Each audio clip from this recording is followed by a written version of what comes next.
Welcome to Radio on Fire, home of the Diamond K Show. Diamond K in the house. And now for your urban news and entertainment report. Here's your host, Diamond K. Oh my goodness. It's the Diamond K Show. The nation's largest credit union rejected more than half of its black conventional mortgage applications. So this is very, very troubling, and the nation is looking at Navy Federal Credit Union and their reported practices. Of course, they are trying to deny this or try to say that it's a misunderstanding. The widest disparity in mortgage approval rates between white and black borrowers of any major lender. This trend, according to reports, CNN reported this among others, this trend reached new heights last year. So Navy Federal Credit Union, many of you are familiar with that, lends to military service members and veterans, approved more than 75% of the white borrowers. Now, they applied for new conventional home purchases in 2022. According to recent data, which is available from the Consumer Financial Protection Bureau, you can look this up yourself, less than 50% of the black borrowers who applied for the same type of loan were not approved. That is disturbing information. And, I hear black folks talking about this Navy Federal all the time. Many banks also approved white applicants at higher rates than black borrowers. Nearly 29% of this point gap in Navy Federal's approval rates was the widest of any of the 50 lenders that originate most of the mortgage loans that took place last year. This is definitely something that we have to look at, this disparity that remains. The black and the white applicants who had similar incomes and the debt to income ratios. Notably, Navy Federal approved a slightly higher percentage of applicants from white borrowers making less than $62,000 a year than it did of black borrowers making $140,000 or more. So let's say that again. Navy Federal approved a slightly higher percentage of applicants and the applications from white borrowers who were making less than $62K a year than it did of black borrowers who were making twice that, over twice that, $140,000 a year and more. So CNN performed this deep statistical analysis and found that the black applicants to Navy Federal were more than twice as likely to be denied as the white applicants, even when more than a dozen different variables, including income, debt to income ratio, property value, down payment percentage, and neighborhood characteristics were all the same. This is very troubling. And of course, as I said, Navy Federal is denying that, it's not right. It's, you're reading the data wrong. But we would never do this. That whole thing. As you can expect. Now, this Virginia-based Navy Federal was originally founded in 1933 to serve Navy employees. It is now open to all members of the Armed Forces, Department of Defense personnel, veterans, and their relatives. It has about 13 million members and more than $165 billion in assets. So this is something that they're going to have to clean up. Something that definitely it is a PR nightmare, and something that we're going to continue to follow. You have comments on that at the Diamond K Show of course, on all social media at the Diamond K Show, radioonfire.tv, and if you want to email me, djdiamondk@gmail.com.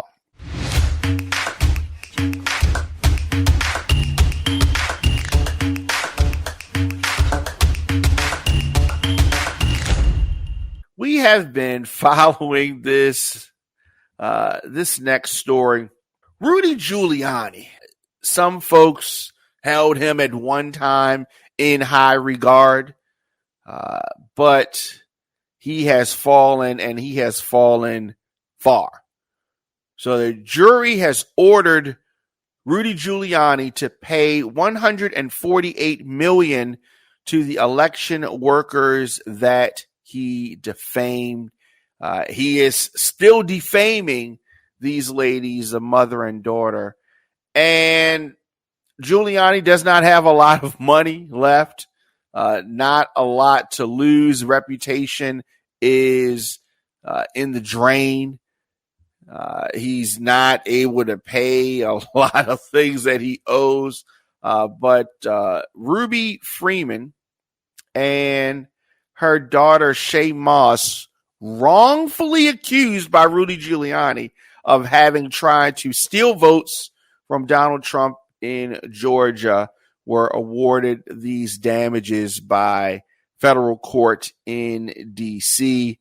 Now, the trick here is trying to get him to pay. He owes a lot of people. As I said, Giuliani has fallen far, but on Friday he was ordered to pay $148 million to the two former Georgia election workers who said that he destroyed their reputation with the lies that he told.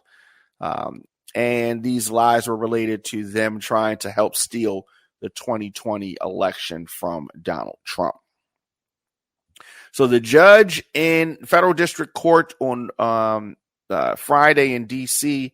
had already ruled that Giuliani had defamed the two workers. The jury had been asked to decide only the amount of the damages. And the jury awarded this to Miss Freeman and Miss Moss a combined $75 million in punitive damages. It also ordered Giuliani to pay compensatory damages in the tune of $16.2 million to Miss Freeman and $16.9 million to Miss Moss, as well as $20 million to each of them for emotional suffering. Now, where this money is coming from is not quite clear.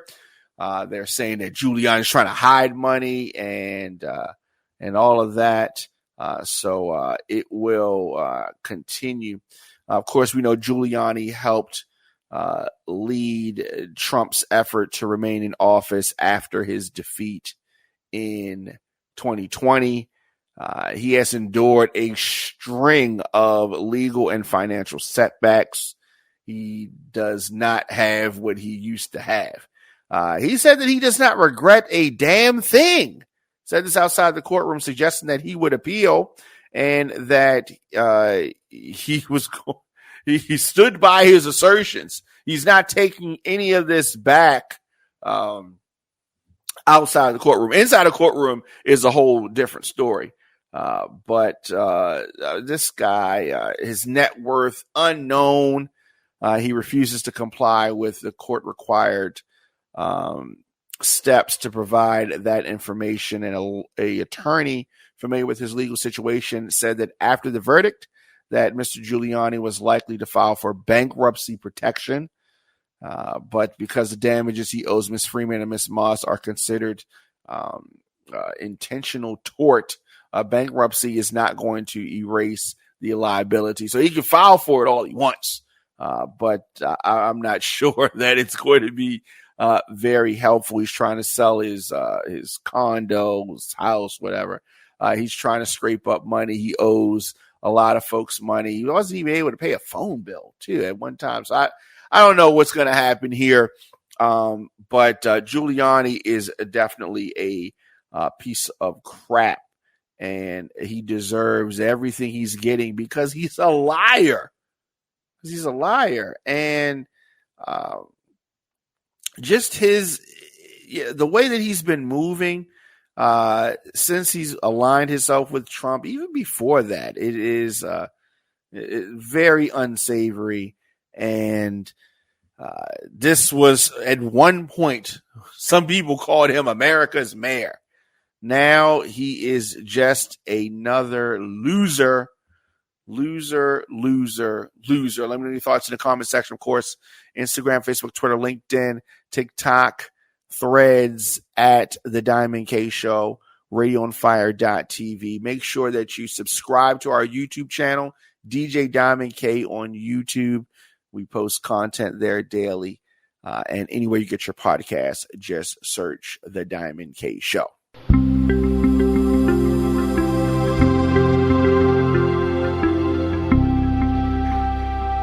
So this story is disturbing. It is disturbing. Really, really sad about this. Now, according to reports, police say that Chance Comanche and his girlfriend face an open murder charge for the killing of a 23-year-old woman whose remains were found in the desert. Damn. Now, this is an ex-G League player, and he had made one appearance for Portland, but he is in this feeder league, this feeder NBA team. So, and they call it a G League, Kings G League player. So he's facing murder charges and his girlfriend after the death of this young lady. So I don't know how she got mixed up with this pair. But the body remains of this young lady were found, and they were identified. And, you know, I mean, I don't want to say he's had a promising career. I mean, I guess his career did have some promise because he was playing for a feeder league. This feeder league. So earlier this month, this open murder charge in the death of Mariana Rogers in Las Vegas happened. So this former player, and as I said, this is a Sacramento's King G League's affiliate. He was arrested by the FBI on Friday, now facing an open murder charge in the connection of the death. He's 27 years old, and after a first-degree kidnapping warrant was reportedly issued in Las Vegas on Friday, he was taken into custody in Sacramento County, California. Then on Sunday, the Las Vegas police said in a statement that Comanche and his girlfriend, Sakira Hardin, were facing an open murder charge in the death of this woman. Now, the case in question reportedly concerns this 23-year-old medical assistant from Washington State. Her loved ones said that she was last seen on December the 6th during a visit to Las Vegas with friends. The Stockton Kings played in Nevada, this G League, on December the 5th, the day before her reported disappearance. Now, Rogers' remains were found in a desert area outside of Las Vegas. According to police, it is unclear what led to her death specifically, though the police said that Rogers and Hardin had a prearranged meeting. The case in question, it is very stunning. So her remains were found in the desert, and the girlfriend is 19, and she was also arrested on the kidnapping charges. Now, her arrest happened 2 days before Comanche was arrested, and she remains in jail. So this is we're going to continue to follow this. The initial criminal complaint reportedly claimed that the girlfriend held or detained Rogers against her will for the purpose of killing her and or inflicting bodily harm. Hardin also faces an unrelated theft charge in a separate case on an allegation of stealing at least one Rolex watch. So she is definitely unsavory.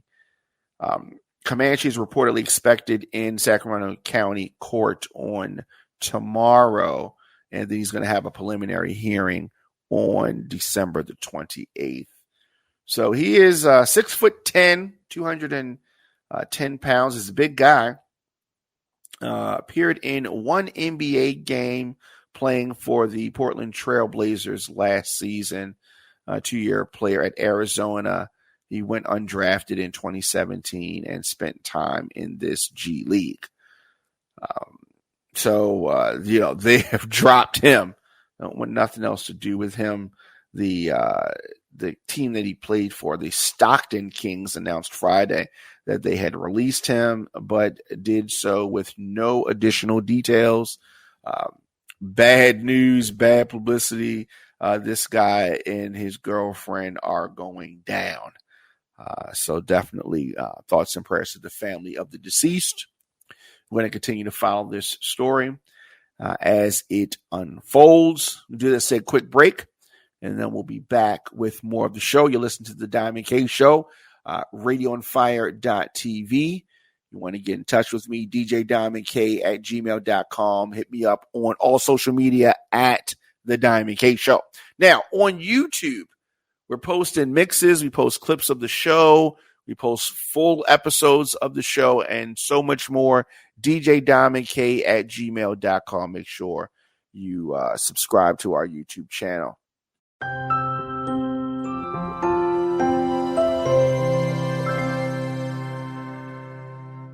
Now, many of you remember a few years back when Meek Mill was going through all that he was going through in the Pennsylvania legal system. Well, recently, last week, Pennsylvania Governor Shapiro signed probation reforms, which were inspired by Philly rapper Meek Mill's imprisonment. Now, he has been vocal about that. And 5 years ago, Meek Mill was sent to prison for popping a wheelie on a dirt bike. You remember that.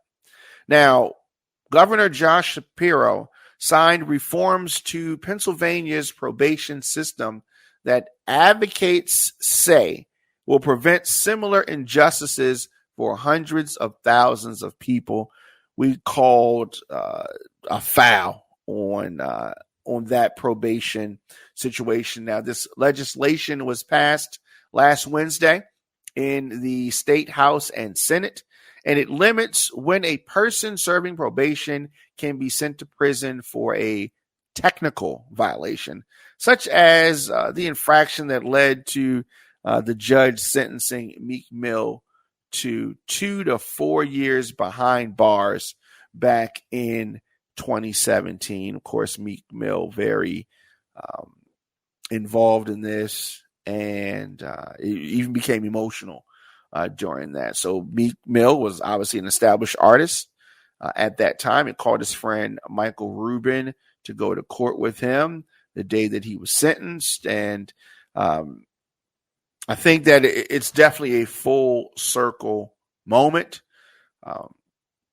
They said that we all learned from Meek's case because it shined a light on the injustices in our probation system, how someone could be sentenced to prison for years for not committing a crime, but for just a technical violation of a long probation. The governor said a bill signing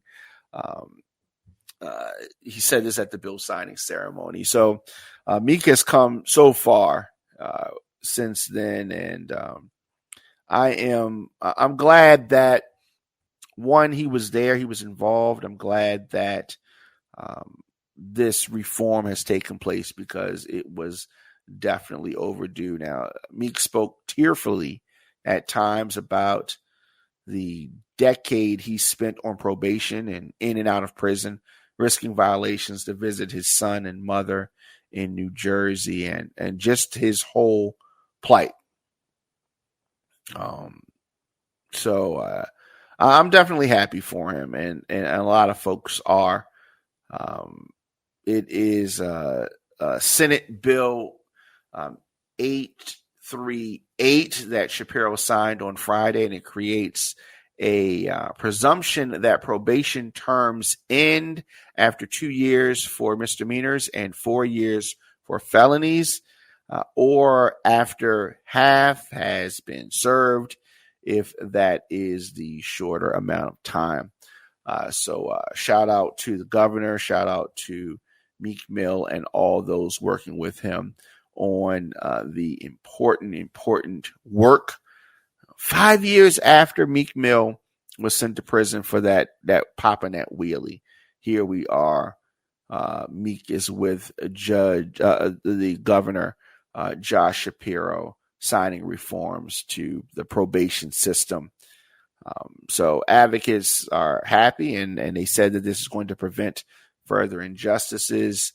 And hopefully this is just one step in the right direction, one step forward to try to clean some of this stuff up. You are listening to the Diamond K Show, of course, on fire, TV, radio on fire.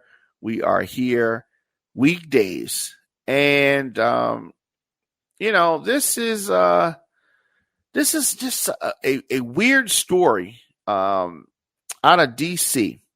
So police say that a 85-year-old man killed his wife in a fight over pancakes.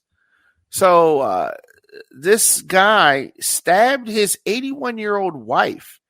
The guy's name is Steven Swartz, and he told detectives that he loved the woman for 40 years. But for whatever reason, he became so angry with her, so mad at her, that he killed her. And it is a very disturbing thing. So they were in their DC home last weekend. He told a homicide detective that he stabbed her with a carving knife during an argument over whether he should have pancakes for breakfast. This is all according to the affidavit. And he lived with his wife Sharon. They lived in Northwest DC. Now, said that he had lost weight in recent months because of physical and mental disorders, that his wife thought it would be good for him to eat more.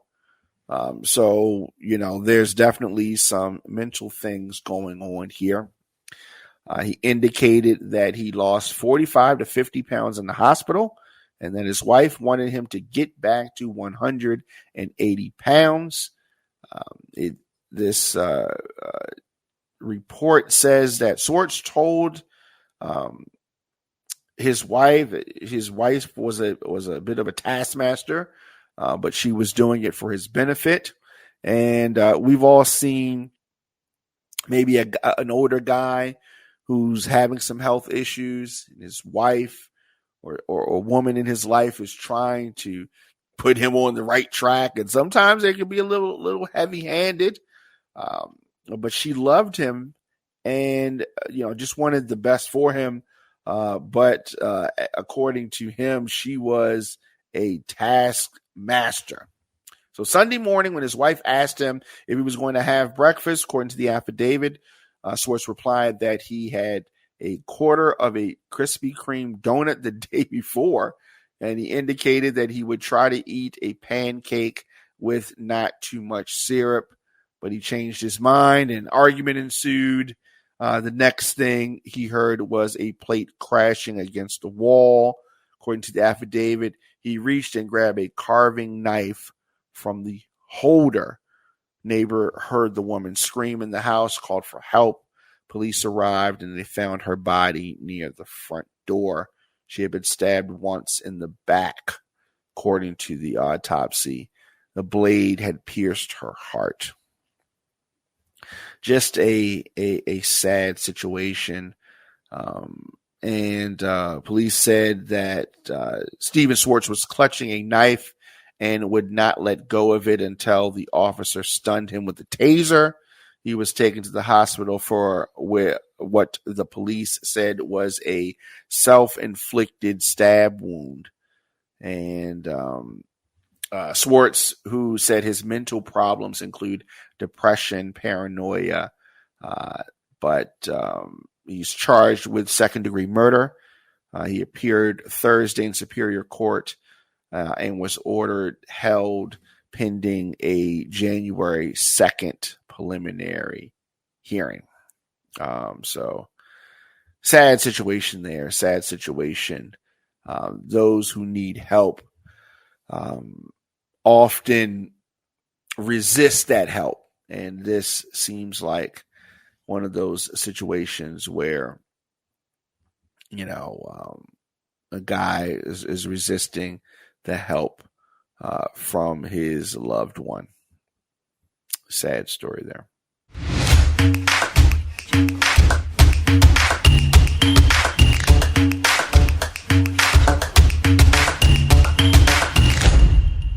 So according to TMZ, Darius, McCrary, Eddie Winslow, right? He was arrested last month for failure to pay child support. He's arrested again. So you remember him from Family Matters. His dad had 2 daughters, 1 son. He was booked on November 27th on a felony count of failure to pay child support. And if you go on our social media at the Diamond K Shows, folks are just arguing about this. All kind of different takes on McCrary and this debacle. Some people don't think that guys should be locked up for failing to pay child support. A lot of folks are saying, how can you pay the child support if you are incarcerated? I see a lot of women with, the opposite thought. But this actor, this is not the first time. So he knew that this unpaid child support was an issue. As I said, he arrested once again for failing to keep up with these payments. So he was taken into custody back in November because he owed $52,788 as of March the 12th, 2019. So he pled not guilty, but was still asked to pay bond, $13,000 in bond. But he reportedly is still behind bars. He is the father of 2 daughters and a son. So it's just like, he knows that he has to pay, right? This is not a surprise to him or anybody. So what should be the penalty for failing to pay child support? Some guys feel as though they shouldn't even have to pay. And some women want too much damn stuff. Now, some are reporting, I guess it's being reported now, that the actor is being monitored by a GPS device. Now, his reported first arrest was in 2015 for his failure to keep up with child support payments and telling the judge that he wasn't making any money. The former actor stated that he had only made $500 that year and owed the IRS $90,000. So this former actor or current actor, he is just somebody that has been in all kind of trouble over the years, filing restraining orders against girls, and you remember that debacle that happened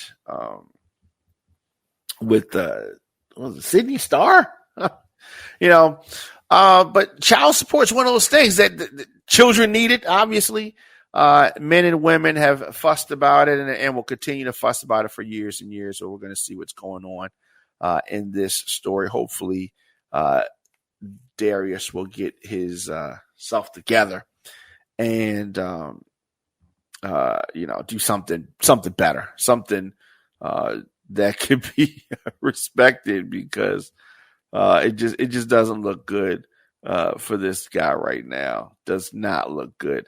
But Lamborghini has really, they're doing something different, trying something new. And I'm actually happy to report this. So Lamborghini has introduced a 4-day work week for its production workers. They are, at the head of the class here, trailblazing. So they reached this deal with the unions, and this 4-day work week was announced by Lamborghini last week, and the agreement achieves a reduction in working hours without a reduction in wages, while increasing wages. Right? So this is something that potentially other companies and organizations may follow. I know that a lot of folks are excited about it, but it is specifically something for their production workers. So they reached this deal, and the manufacturing groups reconsider the structure of this work week, and I think that others are going to follow suit. Oh, this is a big step here. It's a big step, and the move it comes at a time when companies and public offices are changing how people work, and they want to improve the employees' well-being, their mental health. They also want to promote company savings after rising costs, and of course after the pandemic. Now, similar 4-day work week schemes, proposals have been adopted in European countries. Britain have found that employees work more in less time. The job retention and recruitment has been improved. Sickness levels have gone down with less time in the office. So work less, work better is some of the things that folks are saying about this. Now, as it relates to Lamborghini, this is part of a broader renegotiation of a framework and a contract used for workers of car maker.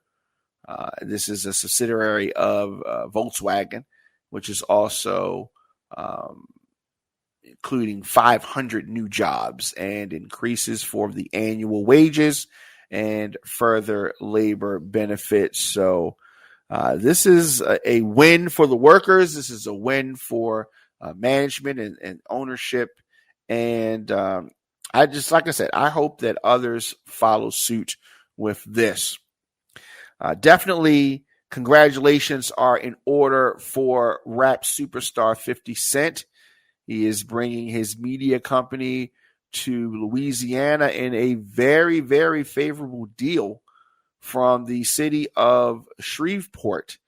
Now, they are going to lease a space to G Unit Film and Television, Inc. for 30 years at the annual rate of $2,400 with an option for an additional 15 years. So 50 Cent has acquired this 70,000 square foot studio, and he's going to use it for his film and production company. That is an amazing rent, $2,400. So the expected renovations are going to be between $170,000 and $190,000. The city expects that this will help revitalize the film industry in the city. So this is a big move for the city of Shreveport, and a big move for the mogul 50 Cent. So the Shreveport City Council agreed to lease what was formerly known as Millennium Studios, and that is going to 50 Cent and his G-Unit film and television outfit. The members voted unanimously for that. 50 Cent, of course, took to social media to announce this great achievement. I am happy for him. And he gets on social media and he eggs people on. He talks crazy. He has a lot of jokes. But when it comes down to business, he's making big moves, going to Louisiana, Shreveport, finding a very favorable deal. He just has to do some remodeling to this location. And I'm very happy for him. And I hope that he continues to evolve. And I hope that, more importantly, folks continue to pay attention to his moves and make the good moves their own and apply their own spin to it. You can listen to the Diamond K Show. Of course, I'll be back here tomorrow on Fire TV, radioonfire.tv. Anywhere you get your podcast, just search the Diamond K Show. Of course, on YouTube, we need you to subscribe to our channel. We are trying to build up our membership there. I drop DJ mixes there. I drop my music there. Episodes of this show and other shows that are on radioonfire.tv and On Fire TV programs, our archives, so much more. New videos posted daily, youtube.com/djdiamondk. You want to get in touch with me for business or booking info, djdiamondk@gmail.com. On all social media, I am at The Diamond K Show. I'll be back here tomorrow, 6 p.m. with another episode of the show. And see you guys later.